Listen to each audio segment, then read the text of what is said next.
Ubuntu के संस्थापक हैं। आपको बताना है कि जो उबंटू ऑपरेटिंग सिस्टम है इसके संस्थापक कौन हैं। Charles Babbage, mark Zuckerberg, mark Shuttleworth या फिर सुंदर पिचाई। तो ध्यान दीजिएगा, जो उबंटू हैं इसके फाउंडर मिस्टर मार्क शटलवर्थ हैं। तो इसमें आप टिक करेंगे option number C. Basically Mark Shuttleworth को हम लोग मार्क रिचर्ड शटलवर्थ भी कहते हैं, तो आपको कंफ्यूज नहीं होना है, ये दोनों एक ही हैं। आपके एग्जाम में जो ऑप्शन दिखे आप उसको टिक कर दीजिएगा। नेक्स्ट क्वेश्चन नंबर 2, कंपाइलर एक ट्रांसलेटर प्रोग्राम है जिसका कार्य है उच्च स्तरीय भाषा में लिखे गए प्रोग्राम को मध्यम स्तरीय भाषा में बदलना, उच्च स्तरीय यानी कि हाई लेवल लैंग्वेज में लिखे गए प्रोग्राम को कंप्यूटर की भाषा यानी कि मशीन लैंग्वेज में बदलना, या फिर ऑप्शन नंबर सी उपरोक्त दोनों या फिर कोई नहीं। तो जो कंपाइलर होता है इसका काम होता है कि जो भी हाई लेवल कोड लिखा गया है उसको मशीनी कोड में कन्वर्ट करे। तो इसमें आप टिक करेंगे option number B. B is the correct answer. Basically आपसे पूछ सकता है कि क्या जावा हाई लेवल लैंग्वेज है, तो आपको टिक करना है जी हाँ, जावा, सी, सी प्लस प्लस, पाइथन ये सभी क्या हैं, उच्च स्तरीय भाषा हाई लेवल लैंग्वेज हैं। बेसिकली जो कंपाइलर है, असेंबलर है और इंटरप्रेटर है, इन तीनों को ही हम लोग ट्रांसलेटर कहते हैं, और जो ट्रांसलेटर होते हैं वो सिस्टम सॉफ्टवेयर होते हैं। तो ये भी आपको ध्यान रखना है।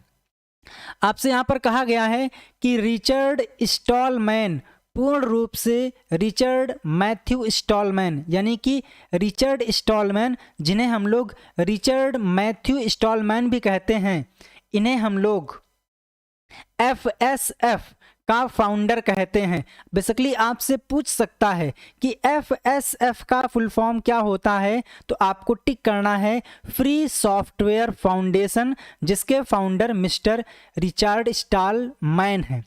वहीं आपके एग्जाम में ट्रू फॉल्स में क्वेश्चन आता है कि a collection of inter related record is called a database, तो आपको टिक करना है जी हाँ ट्रू, क्योंकि जो इंटर रिलेटेड रिकॉर्ड का कलेक्शन होता है, संग्रह होता है, उसे हम लोग डेटाबेस कहते हैं। तो इसका फुल फॉर्म आपके एग्जाम के लिए इंपॉर्टेंट है। नेक्स्ट क्वेश्चन नंबर 3, शब्द DBMS किसका संक्षिप्त रूप है। आपको DBMS का फुल फॉर्म बताना है। तो DBMS का full form database management system होता है। तो इसमें आप टिक करेंगे option number B. Next question number 4, computer literacy day celebrate in, जो कंप्यूटर साक्षरता दिवस है वो कब मनाया जाता है। तो आपको ध्यान रखना है कंप्यूटर साक्षरता दिवस 2 दिसंबर को मनाया जाता है। तो इसमें आप टिक करेंगे ऑप्शन नंबर फर्स्ट। सॉफ्टवेयर जिसे फ्रीली एक्सेस और मॉडिफाई किया जा सके कहलाता है, तो उसको हम बोलते हैं ओपन सोर्स सॉफ्टवेयर। बेसिकली आपके एग्जाम के लिए ओपन सोर्स सॉफ्टवेयर क्या होता है, ओपन सोर्स और प्रोप्राइटरी सॉफ्टवेयर में क्या अंतर होता है, ये आपके एग्जाम के लिए इम्पॉर्टेंट है। जैसा कि आपने सुना होगा लिब्रे ऑफिस के बारे में, फायरफॉक्स ब्राउज़र के बारे में, ओपन ऑफिस के बारे में, VLC, अपाचे वेब सर्वर, ये सभी के सभी ओपन सोर्स सॉफ्टवेयर हैं। वहीं एडोब फोटोशॉप, विंडोज़, ये क्या हैं, ये सभी के सभी प्रोप्राइटरी सॉफ्टवेयर हैं। तो इसमें आ जाएगा ऑप्शन नंबर बी। अगर आप लोगों ने अभी तक इस वीडियो को लाइक नहीं किया है तो आप वीडियो को लाइक कर दीजिए, क्योंकि आपके वीडियो से हमें मनोबल मिलता है और हम आपके साथ में और अच्छे से अच्छे कंटेंट को शेयर करने का प्रयास करते हैं। तो मुझे आशा है कि आपने वीडियो को लाइक कर दिया होगा और चैनल को सब्सक्राइब भी कर लिया होगा। नेक्स्ट, विंडोज़ में प्रोग्राम के बीच स्विच करने की शॉर्टकट कुंजी क्या है। मान लीजिए आप विंडोज़ ऑपरेटिंग सिस्टम में काम कर रहे हैं और आपने एक से अधिक प्रोग्राम को ओपन कर रखा है, सॉफ्टवेयर को ओपन कर रखा है। अगर आप सॉफ्टवेयर के बीच में स्विच करना चाहते हैं, एक सॉफ्टवेयर से दूसरे सॉफ्टवेयर पे जंप करना चाहते हैं, तो इसके लिए आप Alt+Tab इस शॉर्टकट की का यूज़ करते हैं। तो इसमें आप टिक करेंगे option number C. Next, 7 DVD का पूर्ण रूप है, और ये क्वेश्चन आपके एग्जाम में कई बार रिपीट हो चुका है। तो डीवीडी का full form digital video disc या फिर डिजिटल वर्साटाइल डिस्क होता है। ये दोनों ही फुल फॉर्म डीवीडी के होते हैं। तो इसमें आप टिक करेंगे option number B. Next, BIOS एक प्रकार का है। तो जो बायोस, जिसका full form basic input output system होता है, ये एक सॉफ्टवेयर है। तो इसमें आप टिक करेंगे option number A, software is the correct answer. आपको बताना है कि जो विंडोज़ है ये सिस्टम सॉफ्टवेयर है या फिर एप्लीकेशन सॉफ्टवेयर है। इसका आंसर आपको कमेंट करना है। नेक्स्ट, क्वेश्चन नंबर 9, कंप्यूटर में प्रयुक्त आईसी चिप बनी होती है सिलिकॉन से, क्रोमियम से, सिल्वर से या फिर फाइबर से। तो जो आईसी होती है जिसका फुल फॉर्म इंटीग्रेटेड सर्किट होता है, ये सिलिकॉन की बनी होती है। तो इसमें आप टिक करेंगे ऑप्शन नंबर ए। क्वेश्चन नंबर 10, मेमोरी का प्रयोग मदरबोर्ड पर बायोस स्टोर करने के लिए किया जाता है, और ये एक मोस्ट इंपॉर्टेंट क्वेश्चन है। तो जो रोम होती है जिसका full form read only memory होती है, इस मेमोरी पर हम बायोस को स्टोर करते हैं। बेसिकली जो बायोस है, मैंने आपको इसका फुल फॉर्म बता ही दिया है, बेसिक इनपुट आउटपुट सिस्टम। एक होता है एसएमपीएस। तो जो एसएमपीएस है इसका full form switched mode power supply होता है। तो आप इनको नोट कर लीजिएगा। यहाँ पर आपको दिया गया है इंपॉर्टेंट टर्म कि जो सेल है एक कमांड इंटरप्रेटर होता है, जो कि यूज़र व ऑपरेटिंग सिस्टम के मध्य इंटरैक्टिव तथा नॉन इंटरैक्टिव इंटरफेस उपलब्ध कराता है, मुहैया कराता है। यूज़र कमांड लाइन में कमांड को इंटर करता है, वह सेल के द्वारा इंटरप्रेटेड होती है तथा उसके बाद इसको कर्नल को भेज दिया जाता है। ये पॉइंट आपको याद रखना है। बेसिकली जब आपके एग्जाम में यहाँ से एमसीक्यूज आएगा तो आपसे कहेगा कि सेल क्या है, तो आपको आंसर टिक करना है। सेल एक प्रोग्राम होता है, ठीक है, तो आपको टिक करना रहेगा प्रोग्राम के ऊपर। Next 11, MBR is an acronym for. जो एमबीआर है इसका फुल फॉर्म क्या होता है? तो एमबीआर का full form master boot record होता है। तो इसमें आप टिक करेंगे option number C, master boot record. Basically जो ये एमबीआर है ये एक पार्टीशन सिस्टम है, तो ये भी आपको ध्यान रखना है। एमबीआर से याद आया कि आपके एग्जाम में कभी पूछता है कि जो एनटीएफएस है, एनटीएफएस का फुल फॉर्म क्या होता है?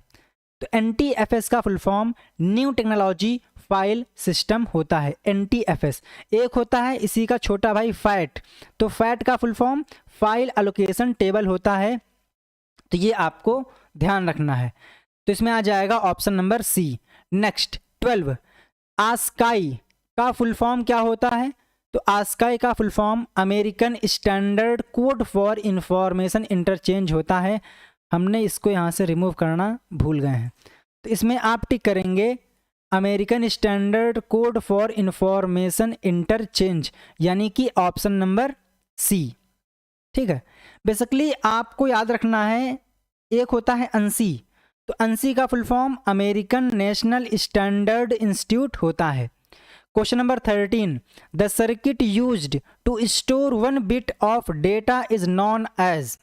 वो सर्किट जिसे 1 बिट डेटा स्टोर करने के लिए यूज़ करते हैं उसे क्या कहते हैं? तो उसको हम बोलते हैं फ्लिप फ्लॉप। क्या बोलते हैं? Flip flop. बेसिकली आपको यहाँ पर एक ऑप्शन दिख रहा होगा रजिस्टर का, तो जो रजिस्टर है ये सबसे तेज मेमोरी होती है, ठीक है, तो ये आपको ध्यान रखना है। Next, the value of primary की, और ये क्वेश्चन कई बार रिपीट हो चुका है और ये वाला भी। तो जो प्राइमरी की वैल्यू है वो कभी भी नल नहीं हो सकती है, तो इसमें आप टिक करेंगे ऑप्शन नंबर ए। दूसरी बात कि जो प्राइमरी की वैल्यू है वो डुप्लीकेट भी नहीं होती है।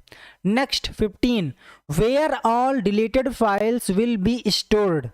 जो भी फाइल आप टेम्परेरी डिलीट करते हैं वो कहाँ पर स्टोर होती हैं? तो आपका आंसर आएगा रिसाइकल बिन में, तो इसमें आप टिक करेंगे ऑप्शन नंबर डी।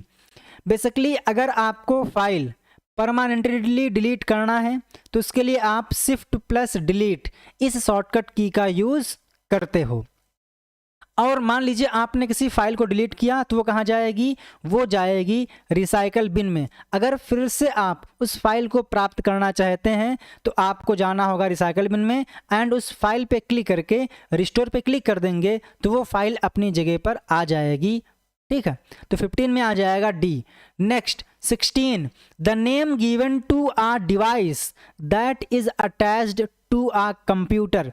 जो भी एक्सटर्नल डिवाइसेस आप कंप्यूटर से अटैच करते हैं उसको हम क्या बोलते हैं, उसको हम बोलते हैं पेरीफेरल। जैसे कि माउस हो गया, कीबोर्ड हो गया, माइक हो गया, स्पीकर हो गया, वाईफाई मॉड्यूल हो गया, ब्लूटूथ मॉड्यूल हो गया, ये सभी क्या हैं, पेरीफेरल डिवाइसेस आप इनको कहेंगे। Next 17, the computer memory used for temporary storage of data and program is called.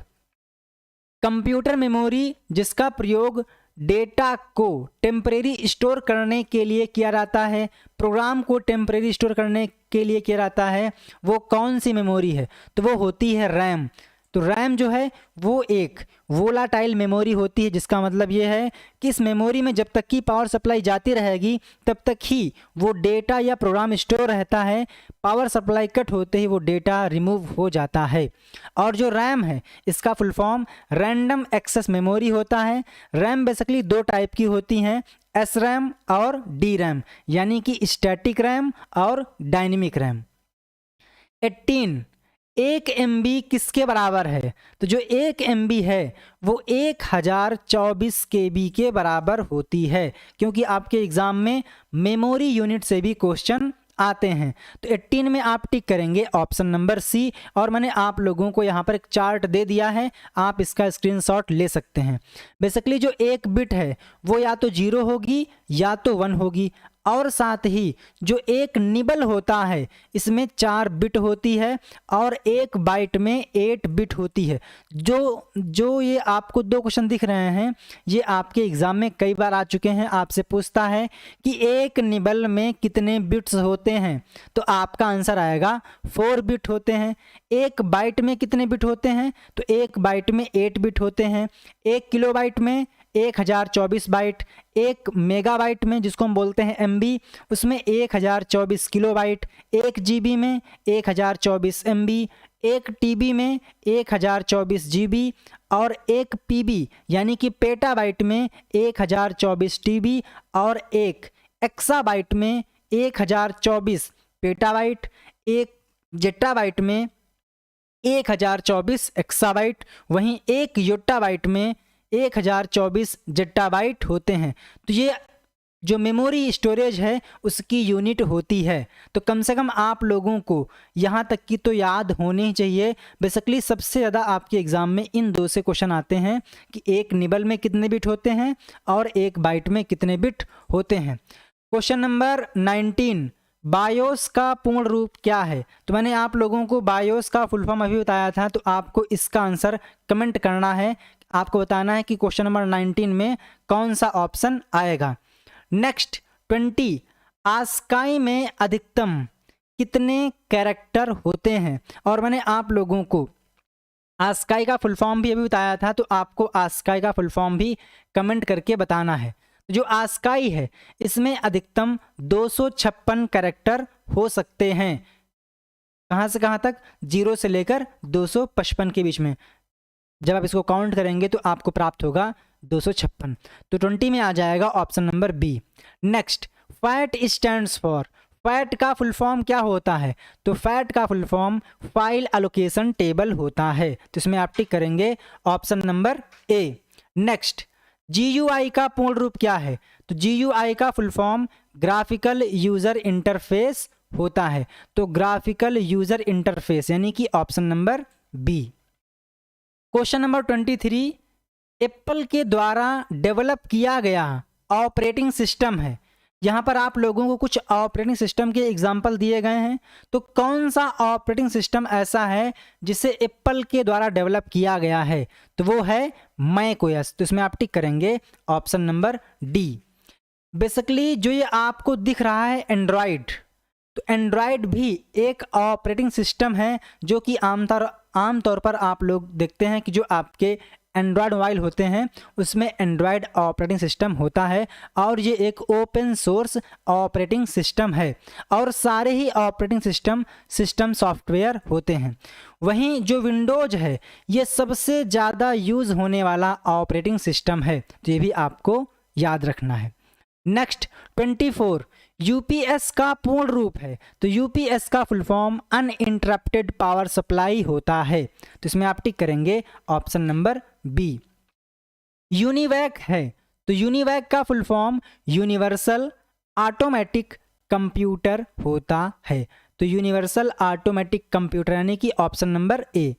ठीक है, बेसिकली आपने एक नाम सुना होगा, एक कंप्यूटर था जिसका नाम था इनिएक। मैं यहाँ पर लिख देता हूँ, 1 मिनट, कलर कर लेते हैं ब्लू, 1 मिनट, ब्लू। ठीक, आपने सुना होगा इनिएक के बारे में। तो जो 1 मिनट आया क्यों नहीं, हाँ, इनिएक के बारे में। तो जो इनिएक है इसका फुल फॉर्म क्या होता है, इलेक्ट्रॉनिक, 1 मिनट, थोड़ा इसको कलर चेंज कर लेते हैं, हाँ 1 मिनट, हाँ।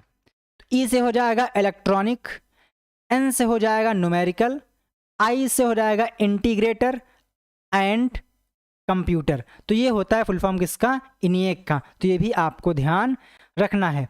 बेसिकली आपसे पूछता है कि एरर रिमूव करने की प्रक्रिया को क्या बोलते हैं, तो आपका आंसर आएगा डिबगिंग, यानी कि बग को दूर करना डिबगिंग